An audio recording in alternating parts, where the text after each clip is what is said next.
El Señor esté con ustedes. Lectura del Santo Evangelio según San Marcos.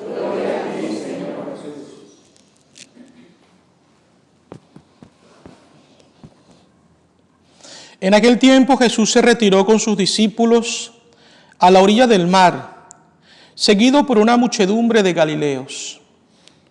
Una gran multitud procedente de Judea y Jerusalén, de Idumea y Transjordania y de la parte de Tiro y Sidón, habiendo tenido noticias de lo que Jesús hacía, se trasladó a donde él estaba.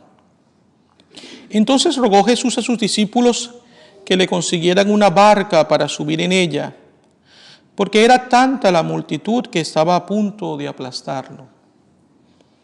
En efecto, Jesús había curado a muchos, de manera que todos los que padecían algún mal se le echaban encima para tocarlo. Cuando los poseídos por espíritus inmundos lo veían, se echaban a sus pies y gritaban: «Tú eres el Hijo de Dios». Pero Jesús les prohibía que lo manifestaran. Palabra del Señor.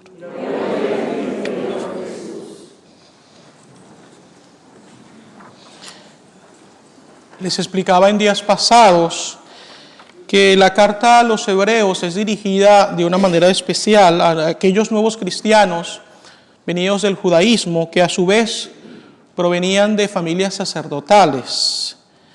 Por lo tanto, esta carta tiene un gran sentido sacerdotal y en el día de hoy nos presenta a Jesús como sumo y eterno sacerdote. La función de los sacerdotes en el Antiguo Testamento era ofrecer en el templo sacrificios pidiendo a Dios el perdón de sus propios pecados y posteriormente también el pecado de todo el pueblo. Jesús viene a ser el sumo y eterno sacerdote porque se ofrece no en múltiples ocasiones, sino en una sola ocasión, que basta definitivamente, pero se ofrece no por sus pecados, sino por los pecados de la humanidad. Él es puro e inmaculado. Es por eso entonces que el sacerdocio de Cristo es referencia para todos los sacerdotes, ya que lo somos en la medida en la cual nos configuramos con Él.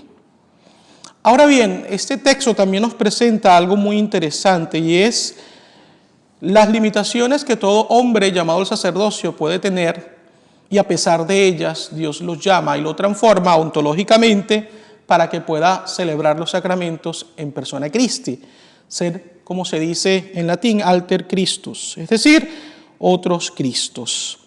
Esto nos tiene que hacer nosotros reflexionar muchísimo sobre la misericordia y la compasión que el pueblo de Dios tiene que sentir por sus sacerdotes. Además, por supuesto, de la oración que tiene que ser elevada siempre, pidiendo al Señor por nosotros. Algo que me decía a mí un formador de seminario constantemente, y no solo a mí, lo decía a todos, era: traten de cambiar, de mejorar, de purificarse en muchas formas y maneras ahora que están en formación, porque si esperan para hacerlo después de que se ordenen, eso no va a ocurrir. Porque si bien es cierto, va a haber una transformación ontológica en ustedes, su humanidad seguirá siendo la misma. Un ejemplo muy sencillo puede ser también aquellas personas que de novios dicen: ya después de que nos casemos, él o ella va a cambiar. Eso no va a ocurrir. Si no ocurre en el noviazgo, no va a ocurrir después de que se casen. Y muchos de los que se ríen, me imagino, que son aquellos que se han dado cuenta de que eso es verdad.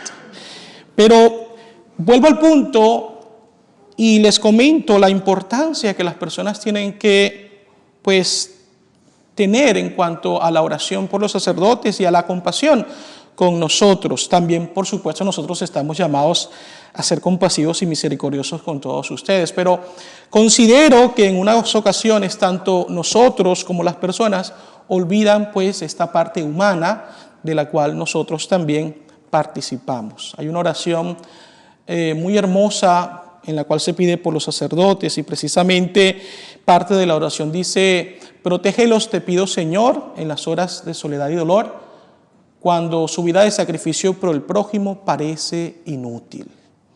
Y créanme que en muchas ocasiones nosotros podemos pasar momentos de tristezas, de incomprensiones, Y pues bueno, nos apegamos a la cruz de Cristo, pero necesitamos de una manera especial de las oraciones de todos. Así que es importante no perder de vista esto que les estoy compartiendo y que hago realmente con gran humildad, porque en el fondo pues no lo hago solo por mí, lo hago por todos los sacerdotes a los cuales Dios ha elegido para llevar a cabo este ministerio.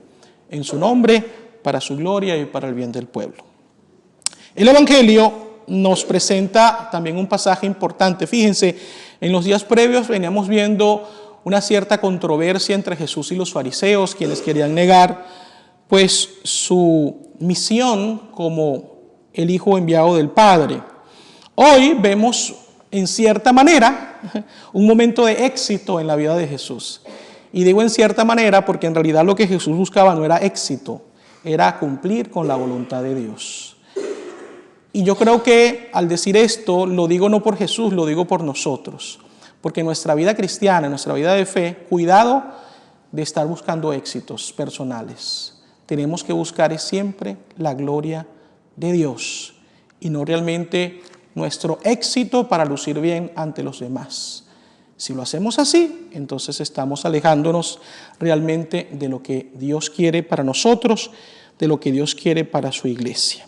Pero Jesús está viviendo un momento interesante en el cual es reconocido como un gran hombre por el pueblo judío, que lo seguían de Jerusalén, de Galilea.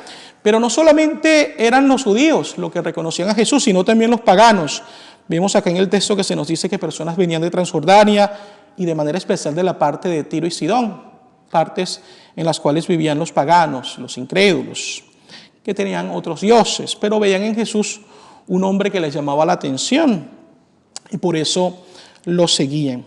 Es interesante ver que Jesús, al ver tan gran multitud, pide que lo monten pues en una barca para poder allí pues seguir enseñándole a la gente. Muchos querían tocarlo, querían pues acercarse a él porque necesitaban ser sanados. Esto nos hace una vez más darnos cuenta de algo muy obvio, y es que en el mundo hay mucha enfermedad y también en nosotros hay muchas necesidades. Y Jesús, Dios, es consciente de esto y es sensible a nuestras enfermedades y a nuestras necesidades. Y es por eso que nos sana. Sin embargo, siempre es bueno recordar que la sanación que Dios nos ofrece va más allá de la sanación física.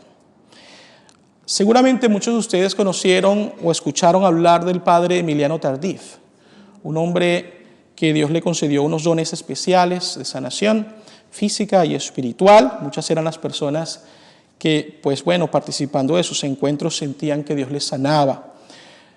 Es una forma como Dios sana, pero también tenemos otro ejemplo un poco más lejano a nosotros de San Pío de Pietrelcina, quien su sanación era del alma. Las personas que llegaban allí con una vida de pecado eran sanadas de este y sus vidas se transformaban. Quiero hacer ver estos dos aspectos porque en muchas ocasiones nosotros podemos dejarnos llevar solamente por el primero, es decir, la sanación física, y el alma que se quede sucia y enferma. Al fin de cuentas, nadie la ve, solo nosotros y Dios. Pero en el fondo esto nos deja crecer espiritualmente como nosotros deberíamos. Sabemos muy bien que la sanación principal que debemos pedir es la espiritual. En lo personal, a mí no me gusta llamar a algunas misas que se han hecho muy populares en los años recientes, sobre todo, misas de sanación. En lo particular, yo prefiero llamarlas misas de alabanza y oración por los enfermos. Es cierto que si yo utilizo el título misa de sanación, la iglesia se va a llenar y la gente va a querer entrar no solo por las puertas, sino también por las ventanas. Y esto es parte de lo que les estaba diciendo, la necesidad que hay, la enfermedad presente en el mundo. Pero este título yo creo que muchas veces se queda corto, porque tenemos entonces personas que vienen por esta sanación física más, no la del espíritu. Mientras que cuando uno dice misa de alabanza, porque es realmente así, alabanza a Dios, y oración por los enfermos, nos hace ver que lo que le estamos pidiendo a Dios es precisamente esto, una petición, más no una imposición. Que dejamos todo en las manos de Dios, sabiendo que incluso en algunos casos alguna enfermedad física nos puede llevar a la conversión verdadera y nos puede llevar al cielo. Así que no hay que rechazar del todo las enfermedades físicas, porque pueden ser estas las que al final nos ayuden a purificarnos del pecado para llegar a la salvación. Además de que yo considero grandemente de que cualquier misa es sanadora, precisamente porque en todas las misas se ofrece el mismo Jesús, en cuerpo y sangre, y al final el que hace la obra es Él y no necesariamente el ministro que celebra. Simplemente les comparto esta idea porque creo que es importante y sobre todo porque considero de que tenemos que madurar y crecer en la fe, para que no nos quedemos como niños que solamente nos contentemos con los caprichos que Dios nos cumple, sino que vayamos mucho más allá y que comprendamos que nuestra fe es una convicción y no simplemente un interés. Que nos acerquemos al Señor reconociendo nuestras enfermedades, pero especialmente que nos acerquemos a Él pidiéndole que sane nuestro espíritu y, si es su voluntad, sane nuestro cuerpo, para que así, pues completamente sanos, podamos servirle a Él amando a los hermanos. Así sea.